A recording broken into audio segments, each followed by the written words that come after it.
Good morning Dad, bati ko sabay halik sa pisngi niya, gaya ng sabi ko kagabi sa kanya ay pupunta ako.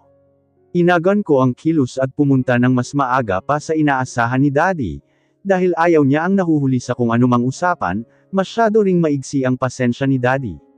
He is a well-known lawyer in the city, lahat gusto siya dahil wala pa siyang kaso ang naipapatalo, strikto at malupit kung ilarawan siya sa loob ng korte, pero pagdating naman sa bahay kahit paano ay nababawasan ang pagiging malupit pero andoon pa rin ang pagiging strikto niya. You're early than what I am expecting hiha, nadatnan ko siya nasa living room, habang umiinom ng tsaa. Panipi. Papasok pa po kasi ako ng trabaho. Maikli kong sagot, kamusta po? Tanong ko, I'm good Emma, maikling sagot niya, sabay baling ng paningin ulit sa hawak na newspaper. Dad, what do you want to talk about? Diretso kong tanong, dahil gusto ko nang makasiguro, kung ano yung nalaman niya tungkol sa akin. May nakakita sa iyo kasama si Mr. De Alvas, and I think that's a bad thing. May diin niyang sabi. Bakit naman kaya naging masamang bagay ang makitang kasama ng lalaking iyon? Dahil ba sa mayaman siya ganon, tapos ako simpleng babae lang, mukha pang pariwara ganon ba yon? Naku Emma advance naman ng utak. What's wrong about that Dad? That's only pure business. Naguguluhan kong tanong. Pure business or you're having something with him? Entrada ni Tita Ella sa usapan namin ni Daddy, ang stepmother kong nakasuot ng black fitted dress, na prenteng naupo sa sofa at sumimsam ng kape. Mukha pa rin siyang sophisticado kahit kailan. Good morning tita bati ko sabay aakmang hahalik sa kanya, pero bigla niyang tinaas ang isang kamay, hudyat na pagpigil niya sa akmang paghalik ko. That's only a business, yun lang yun Dad. Kasi di ba ako po ang nag-organize ng naging party ng parents niya, na kayo ko kong sabi, dahil hindi ko makuha ang gusto nilang ipunto. That guy is a bachelor Emma, don't you get it? May pagtaas ng kilay na sabi ni Tita Ellis.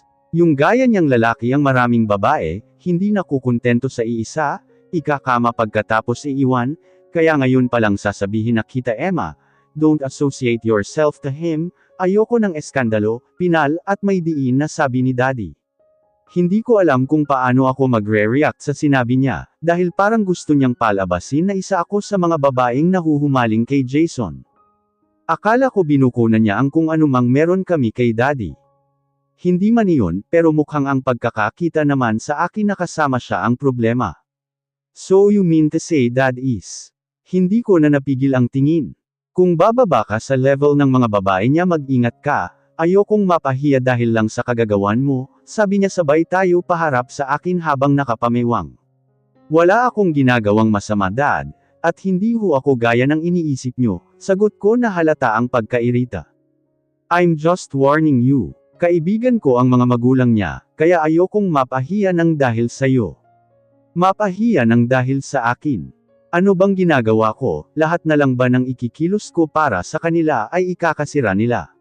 Nagbago na pala isipan ko, na kahit paano ay naiiba si Daddy kay Mommy hindi pala. Hindi na ako sumagot, tumayo na rin agad ako ng akmang papunta na si Daddy sa may kusina para sa agahan nila. Mauna na po ako, palm ko. Ate you're here? Pasiga na bati ng kapatid kong si Matthew. Habang pababa siya ng hagdan, hinalikan niya ako sa pisngi nang makalapit na siya sa akin. I'm going now, let's have some talk next time. Walang buhay kong sabi sa katapik sa balikat ng kapatid ko. Ate, sigaw naman ang isa ko pang kapatid na si Mateo, ang kakambal ni Matthew, tanging pagkaway na lang ang isinukli ko sa kanya, at tuluyan nang nagmarcha paalis nang hindi na sila nilingon pang ulit. Huminga muna ako ng malalim, bago tuluyang umalis at nagdiretso sa trabaho. Gaya ng araw-araw kong buhay, nagtrabaho lang ako. Nang matapos ang oras ng trabaho, tahimik lang akong naglakad papunta sa sakayan ng mag-isa, wala akong kasabay dahil may gimmick sila sa pamumuno ng baklang si Jude. Pinilit nila akong sumama, pero mas ginasto kong tumanggi muna, isa pa baka may makakita na naman sa akin, at malaman na naman at bigyan na naman ng maling kahulugan. Tanong nga sa commercial ng Nescafe, para kanino ka bumabangon? Kung ang iba bumabangon para sa mga taong mahal nila, para sa trabaho, o sa pag-aaral, ako para sa wala, kasi wala naman talaga. Nakatayo ako ngayon sa tapat ng paborito kong fast food resto, pero wala akong planong bumili, parang nagsasawa na ako sa pagkain dito. Nasa isip ko ang mainit na sabaw ng sinigang, yung tipong lutong bahay talaga. Marunong naman akong magluto, pero nanghihinayang ako, dahil ako lang naman mag-isa ang kakain. Sa huli bumili pa rin ako gaya ng lagi kong binibili. Pasakay na ako ng taxi nang biglang tumunog ang telepono ko, sa isang tawag, Mr. De Alves calling, walang buhay ko iyong sinagot, at tinapat sa tenga ko. Yes, hello sinigang, gulat kong sabi. What? Tanong niya, wala, iniisip ko kasi yung sinigang na ulam, kaya yun ang nabigkas ko, bakit ka natawag? Where are you? Walang buhay niyang tanong. Mismo ako, mismo serbisyo ko. May pang-asar kong sabi, what are you talking about? Asar niyang sagot, hindi ka naman mabiro, pauwi na po sir, naglalakad na bakit ba? Pero imbis na sumagot ang lalaki, bigla ba naman akong pinatayan, problema nun. Sa buong araw na nagdaan, mas pinili kong tanggalin sa isip ko ang mga nangyari sa pagitan namin ng mga magulang ko, para less hassle, less heartache, daig ko pa palagi ang may jowa, tapos everyday may away kaming dalawa. Pag-uwi ko sa unit ko, nilapag ko muna ang pagkaing binili ko sa mesa, at mas inuna ang paglilinis ng katawan, nagsuot lang ako ng manipis na sleeveless at maigsing cotton shorts. Naupo na ako sa upuan ng aking maliit na dining table, at akmang kakagat na sa pritong manok nang biglang may nag-doorbell ng sunod-sunod, kaya dali-dali ko ring binuksan ang pintuan, at bumungad sa akin ang kakaibang nilalang na makalaglag ano ang dating. Si Jason nandito sa harap ng pintuan ko, wearing his dark blue long sleeve na nakatupi hanggang seko, black slacks at black leather shoes, na talaga namang nagsusumigaw ang kagwapuhan. Emma ang landi. Tiningnan ko siya mula paakyat sa mukha, nang may naguguluhan na tingin. Bakit alam mo ang unit ko, at anong ginagawa mo rito? Mahabang pagtatanong ko. Pero imbis na sumagot, tinaas niya lang ang dalawang plastic bag na dala niya, saka diretsyong pumasok. At tumigil sa harap ng maliit kong dining table. Hoy, anong ginagawa mo? Tanong ko pa ulit, dahil walang balak sumagot ang kumag. I'm here to cook your sinigang, walang buhay niyang sabi, habang isa-isang nilalabas sa plastic ang mga dala niya. Tila nagningning ang aking mga mata, si Jason, ipagluluto ako ng gusto kong pagkain. Kaya ba bigla niyang pinatay ang tawag niya sa akin kanina, dahil pinamili niya ang mga dala niya ngayon, at nagpunta rito para ipagluto ako. Wow naman, pwedeng kiligin. Natawa na lang ako sa sarili ko. Nako, hindi naman kailangan, ano ka ba, saka isa papagod ka, mukhang galing ka pa sa trabaho mo, sabi ko nang makalapit sa lamesa. Baka naman may bayad yan, Mr. De Alves, tanong ko nang malapitan ko siya sa may lababo. Makakilos ito sa bahay ko, akala kabisado kung asan ang mga gamit, aba hindi man lang ako tinatanong kung nasaan ang mga pwedeng gamitin.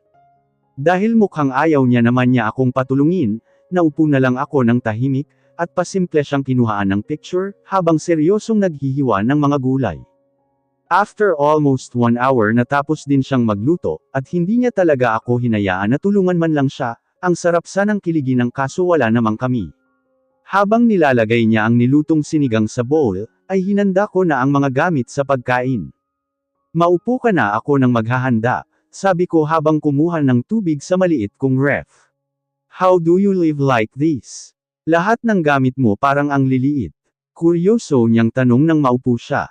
Mag-isa lang naman ako, kaya bakit pa ako kukuha ng malaking unit, at bibili ng malaking gamit? Sagot ko habang nilalagyan siya ng kanin sa pinggan, sinunod kong lagyan ang mangkok niya ng sinigang saka ng tubig sa tabi ng plato niya.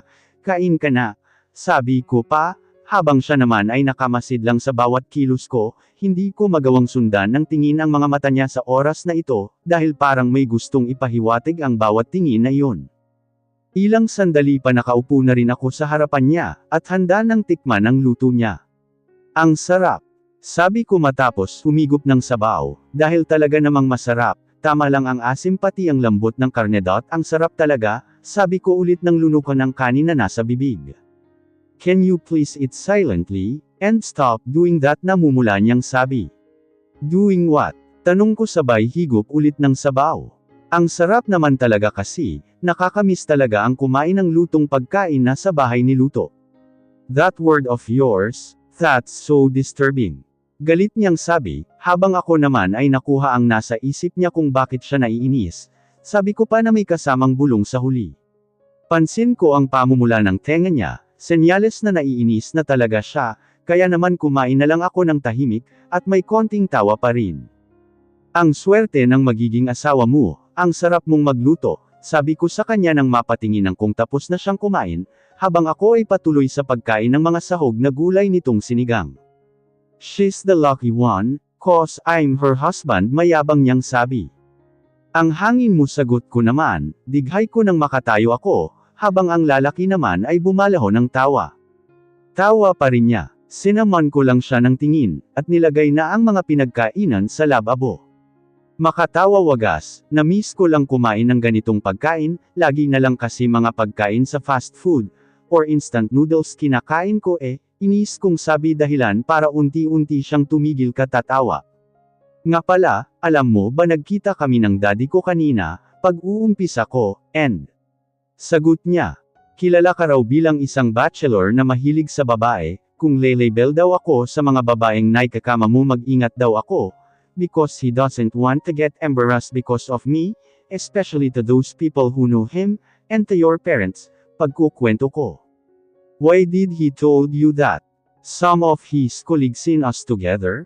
Ewan ko, chismis lang siguro, ginatungan pa kasi ng stepmother ko, pero hayaan mo na yon, hindi naman talaga ako le-label sa ibang naka-flings mo, one night lang sila habang ako body mo, o di ba mas entitled ako.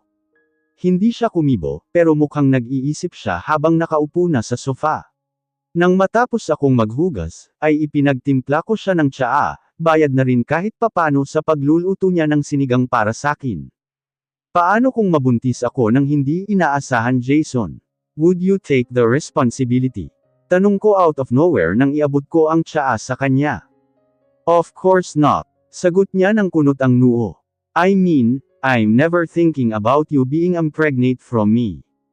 Saka hindi ko naman hahayaan na mabuntis ka, remember the deal? Sagot niya na wala na namang pake, kung masakit ba yung nasabi niya. Anong klaseng tao ba ito? He's not being realistic, or he's just not thinking about the possibility of me being impregnate, because we're always doing that thing, umiinom ako ng pills pero hindi ako tiwala doon. Yung iba nga kahit naka-family planning na ng bongga, nabubuntis ng biglaan, ako pa kayang todo ingat. Oo nga, yung deal, sagot ko na may pekeng tawa. Minsan napapaisip ako, paano kung biglaan nga na magbuntis ako, anong gagawin ko gayong wala siyang planong akuhan ang responsibilidad? Bahala na nga, hindi rin naman hahayaang mangyari ang bagay na iyon.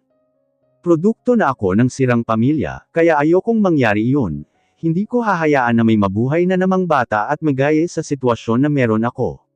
Kaya hanggat maari, mas maging maingat dapat ako sa pakikipag-ano sa kanya. Pabagsak siyang nahiga sa tabi ko, matapos naming maglambangan. Mabilis ang naging pangyayari, matapos niyang uminom ng tsaa. Nagulat na lang ako nandito na kami sa kwarto ko, at nagpadala na naman sa init ng katawan. Binalot ko ng comforter ang aking katawan, saka tula lang tumingin sa kisame. Minsan ini-imagine ko, paano kaya kami kung after mag-cuddle pa? Ang sarap siguro nun sa feeling, kaya lang sa lagay namin na ito malabo yung cuddle-cuddle na iyon. Sa kakatulala ko, hindi ko na malayang nakabihis na pala ulit siya, uuwi na malamang. I need to go, let's meet again tomorrow, sabi niya lang. Salamat sa sinigang, ingat ka, sagot ko hanggang sa tuluyan siyang makalabas ng kwarto ko. Alam kong nilock niya na ang pintuan ng unit ko, kaya hindi na ako nag-abala pang bumangon para gawin iyon. Akmang pipikat na ako para sa pagtulog nang biglang tumunog ang telepono ko. Daddy calling. Dad, sagot ko sa tawag. Naka-freeze ang trust funds mo. Attorney Silvana just told me earlier, that your mom did that on purpose. Dahil malakas ang hatik ng mommy mo, nagawa niya yun kahit sa'yo naka-authorize ang trust funds na iyon, mahabang sabi ni Daddy. Tinutuo nga ni mommy ang noon niyang plano na pagkuha sa trust funds ko na iniwan ni grandma, buwaya talaga kahit kailan. Plano ko nang bumili ng kotse tapos, biglang ganito. I'll see what I can do, I'll call you again next time, sabi lang ni Daddy at pinutol na ang tawag, Kung kausapin ako para lang din akong isa sa mga kliyente niya. Bahala sila sa buhay nila. Napapaisip pa rin ako sa naitanong ko kanina kay Jason, bigla akong natakot, paano nga kaya kung magbunga itong paulit-ulit naming pag-aano?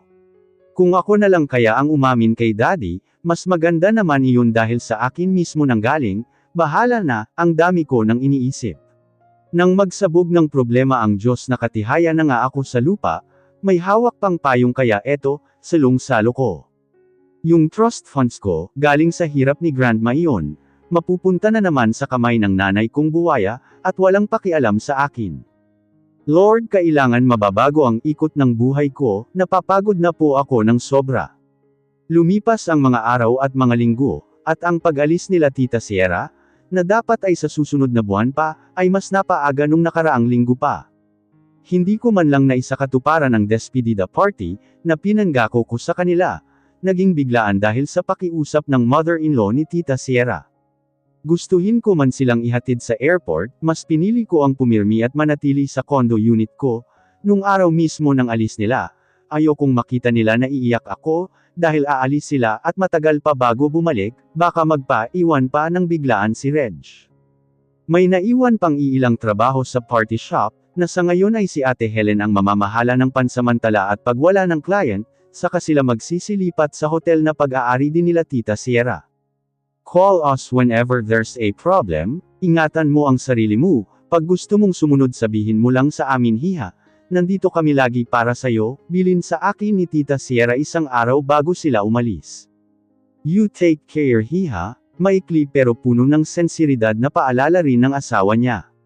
I never say my goodbye to Reg, because I know to myself when I speak and open my mouth, my tears would be fall from my eyes, she's my best friend, at kahit alam kong babalik sila nalulungkot akong magkakalayo kaming dalawa.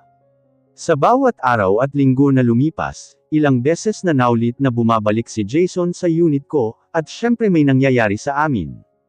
I will be gone for a week. Hindi ko alam kung ini-inform niya ba ako o nagpapaalam siya, isang gabi matapos naming maglambangan na naman, pero as if naman diba, at magmula nang umalis siya, paulit-ulit lang ang routine ko sa araw-araw.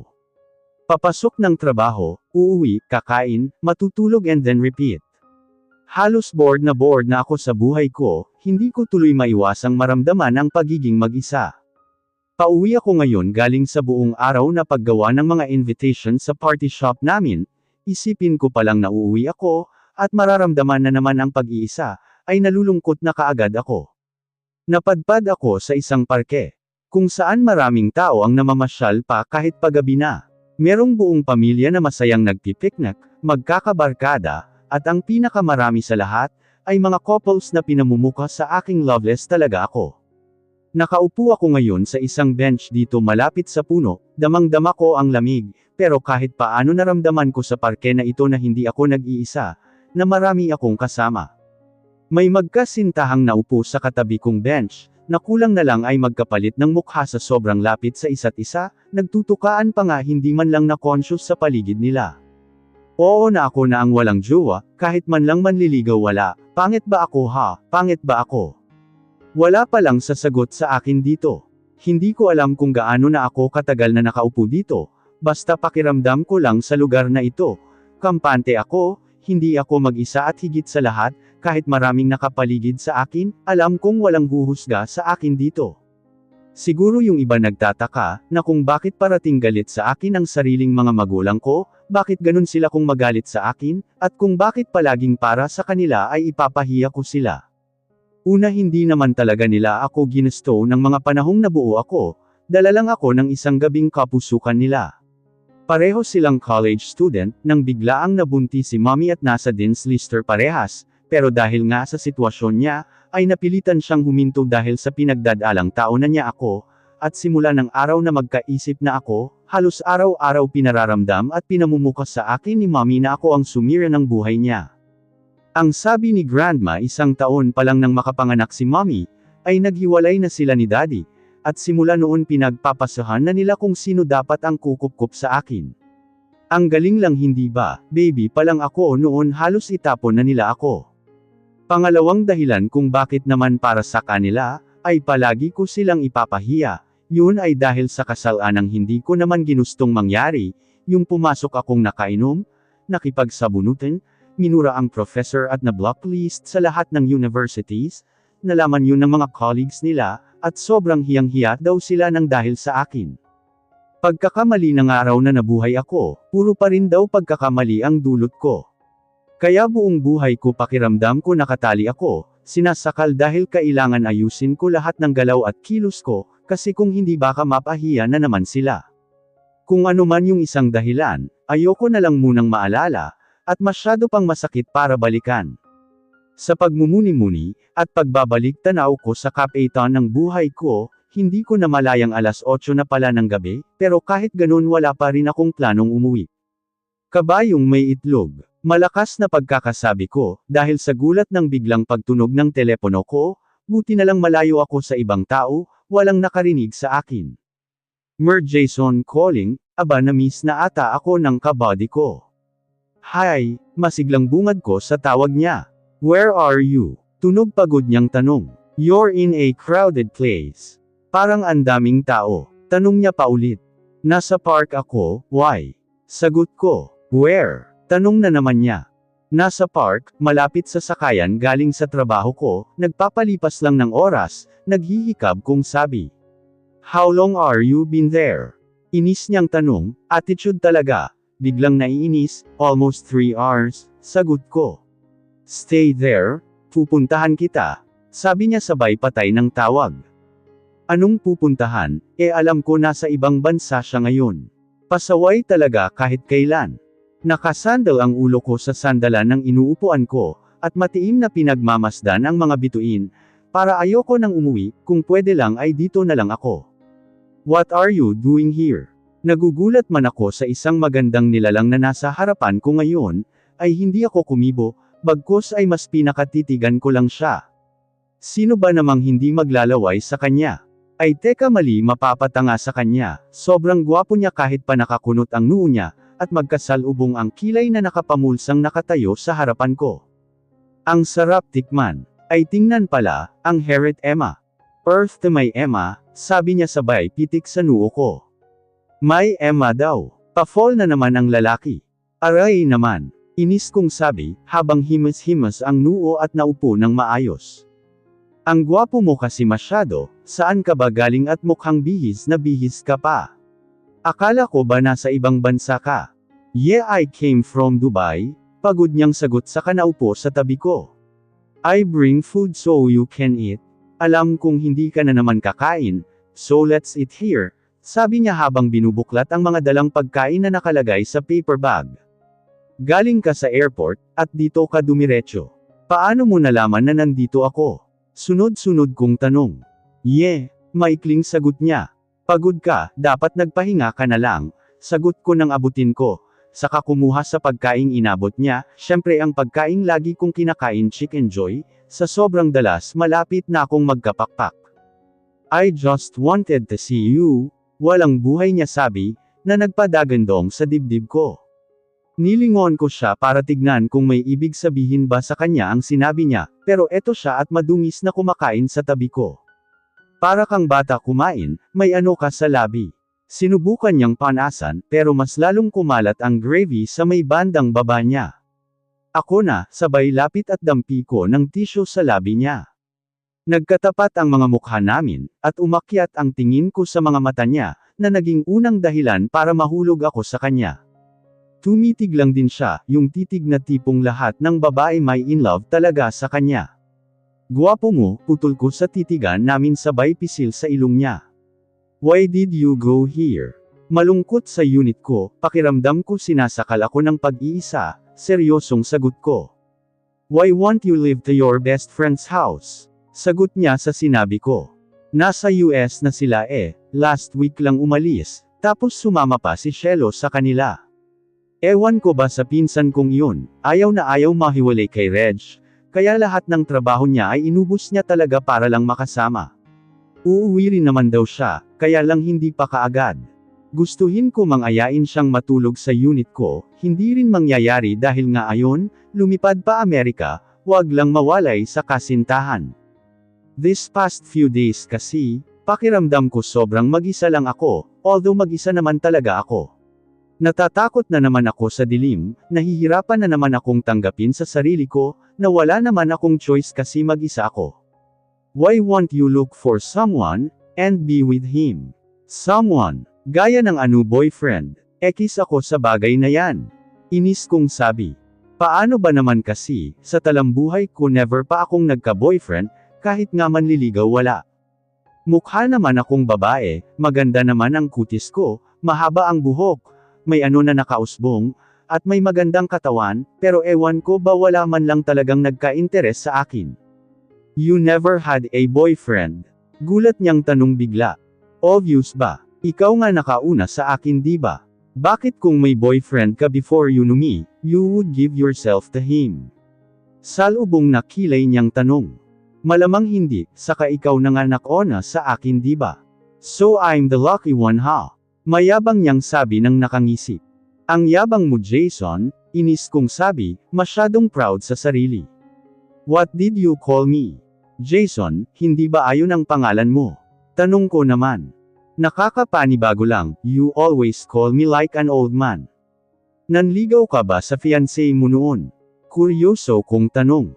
None of your business. Ang arte mo naman, nagtatanong lang. I courted Carl for almost 2 years, mahinang bigkas niya. Ganon katagal. Gulat kong tanong. Yes, because why not? She's worth the wait.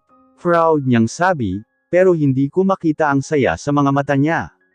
O edi sana all naliligawan, sana all worth it, may peking tawa kong sabi. You never been courted. Wala ngang boyfriend hindi ba? Edi malamang hindi pa naliligawan do. Halika na umuwi na tayo, kailangan mo nang magpahinga, mahabang sabi ko. Ano kayang pakiramdam ng nililigawan? Sana all talaga. You have your looks, why you never been courted? Tanong niya. Ayaw ni Daddy baka maaga daw akong mabuntis, kaya lahat ng nalalapit sa akin noon iniiwasan ko kaagad. Seriously you're wearing that kind of dress? Tapos tambay ka dito for almost an hour. Bulyo niyang tanong sa akin nang makatayo ako. Pinasadahan ko tuloy ng tingin ang buong suot ko, maayos naman tong itsura ko nakasuot ako ng black puff dress, saka white block sandals. Nasa tingin ko ay maayos namang tignan, at hindi ka bastos-bastos. Akmang magsasalita pa sana ako, nang bigla niya na lang akong kabijin papunta sa may matitigas niyang dibdib, dahilan para maamoy ko siya ng malapitan. Isinabot niya sa balikat ko ang coat na kanina lang ay suot niya, hindi ko na malayang hinubad niya, dahil abala ako sa pagsuri sa sarili ko kani-kanina lang. Sa mga simpleng kilos na pinapakita at pinararamdam niya, hindi ko na tuloy alam kung paano pa ako iiwas na wag siyang magustuhan. Habang tumatagal mas lalo akong nalulunod sa pagkagusto sa kanya, kaya dahil doon natatakot akong dumating yung araw, na baka hindi na ako makaahon. Tahimik lang kaming naglalakad na dalawa palayo sa parke, kung saan tumambay ako at sinundan niya. Nasaan ang kotse mo? Tanong ko, para naman hindi mukhang tuod na naglalakad.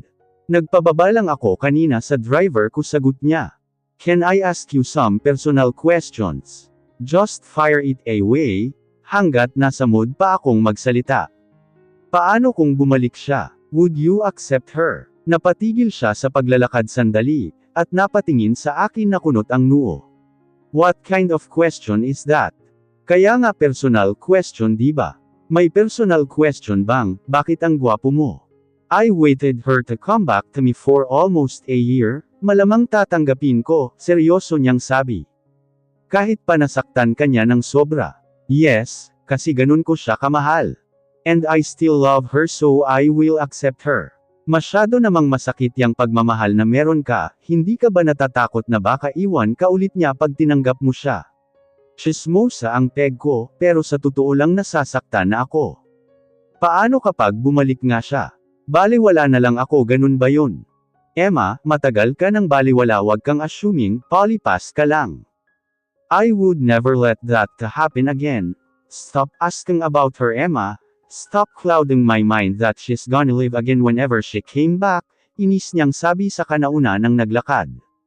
Ogag talaga, wala namang masama sa tanong ko. Ayon ang realidad ng buhay, kaya dapat hangga't maaga handa tayo sa kung anumang pwedeng mangyari pa. Hindi ko na siya sinundan pa o tinanaw ng tingin man lang. Kaya ko ang sarili ko, kahit paiwan niya ako sa liblib na lugar. Gusto ko siya sa parteng minsan pinararamdam niya sa akin na mahalaga ako, at ligtas ako sa kanya. Pero nakakainis ang ugali niyang pabago-bago. Sumakay na lang kaagad ako sa taxi na napara ko, at diretsyo na lang na umuwi sa unit ko. Bipolar ata ang isa na yun. Pahiga na ako sa kama ko, nang marinig ko ang tunog ng doorbell, alang-inang oras na may bisita pa. Binuksan ko agad ang pintuan.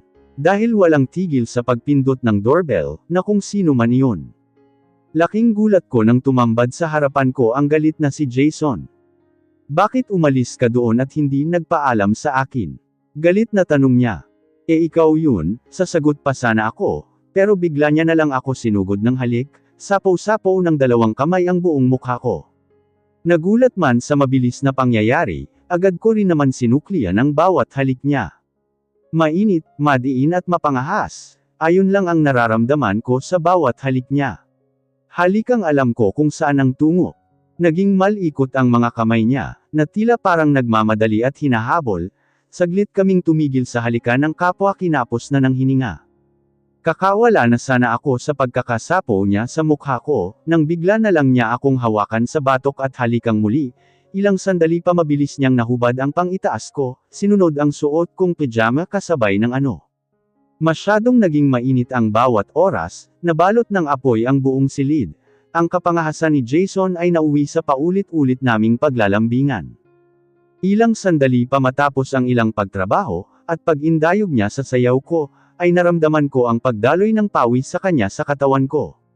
Ito ang unang beses na sa tabi ko siya naglabas.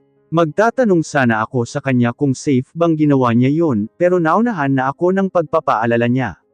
You won't get pregnant, cause you're taking pills, hingal niyang sabi sabay bagsak sa tabi ko. Hindi man agad ako nakakibo, pinakalma ko ang nararamdaman ko. Nangangamba na baka may mabuo. Fertile pa man din ako ngayong may nangyari sa amin sa mga oras na ito. Tama naman siya, I won't get pregnant dahil sa pills na iniinom ko, pero gaano nga kaya kasigurado ang bagay na iyon? Mas maganda sigurong magpa-check up ako, at magtanong sa doktor ng ibang paraan para safe. Masyado akong pagod para unahin ang paglilinis ng sarili ko, kaya mas pinili kong magbalot na lang muna ng kumot, at takpan ang maganda kong katawan. Sa daming ng ulit na ginawa namin, hindi ko na napigil pa ang makatulog, at hayaan na lang ang hubad kong katawan sa tabi ng lalaking umaangkin sa akin ng paulit-ulit. Kinabukasan paggising ko, hindi na ako nagulat na wala na siya sa tabi ko, ganoon naman lagi ang nangyayari, pero umasa pa rin ako na sa pagkapako sa tabi ako nandun siya, pero bigo ako dahil tanging naiwang amoy niya lang ang meron. Buntong hininga akong naupo sa kama, at sinilip ang katawan sa loob ng kumot. Na hanggang ngayon ay wala pa rin. Kahit isuot man lang ang ano ko hindi niya magawa, ang galing manghubad hindi marunong magsuot. Alas 10 na mahigit nang makalabas ako ng kwarto ko, mabuti na lang din dahil Sabado ngayon at wala akong pasok sa shop. Hindi man lang nagawang magpaalam, palagi na lang akong iniiwan pagtapos namin maglambangan. Di bale, bahala siya sa buhay niya. Talaga ba Emma, pag nandyan na nagpapasangkab ka naman agad? Tall-andi ka rin. Maraming bagay rin naman ako ang dapat intindihin, gaya na lang ng trust fund kung pilit kinukuha ni mommy. Sa akin yun, nilaan ni grandma yun para sa kinabukasan ko. Kukuha ako ng maiinom kong tubig, dahil katatapos ko lang kumain ng tanghalian nang mapuko ang atensyon ko, sa isang kapirasong papel na nakaipit sa maliit kong ref. Pick you up at 7 p.m. Let's have a date. Nakasulat sa papel, na siyang nagpabili sa mga kabayo sa dibdib ko. Is this really true? Oh my God, i-date ako ni Jason, may date kami ni Jason. Hiyaw lang ako ng hiyaw sa sobrang tuwa, bukod sa first time na may magsabing mag-date kami, nakakadagdag sa saya ko na siya ang kadate ko. O to the M to the G, baka may nararamdaman na rin siya sa akin.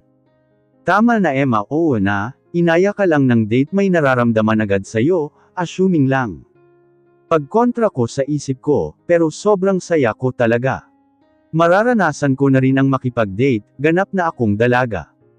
Kailangan kong maghanda ng maisusuot, para maganda naman ako sa first ever date ng buhay ko. Siguro kailangan kong magtanong kay Reg, kung paano ba makipag-date nang hindi nagmumukhang first time.